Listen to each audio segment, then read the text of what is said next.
नाज़रीन breaking news है मांखे अपडेट कंदा तो वफाकी वज़ीर फवाद चौधरी पंहिंजे बयान में चयो आहे त नथो चई सघां त पीटीआई हुकूमत परफेक्ट आहे।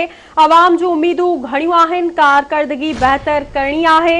हकीकत इहा आहे त इमरान खान मुल्क में वाहिद उम्मीद आहे। सियासी वागू मुल्क खे तबाह करणु चाहिनि था। बिल्कुल नाज़रीन, अहम ख़बर अवां ताईं पहुचाए रहिया आहियूं। वफ़ाक़ी वज़ीर फवाद चौधरी बयान में चयो आहे त नथो चई सघां त पीटीआई हुकूमत परफेक्ट आहे। अवाम जूं उम्मीदूं घणियूं आहिनि, कारकर्दगी बहितर करणी आहे। फवाद चौधरी जो चवणु आहे त हक़ीक़त उहा आहे त इमरान खान मुल्क में वाहिद उम्मीद आहे। सियासी वागू मुल्क खे तबाह करणु चाहिनि था।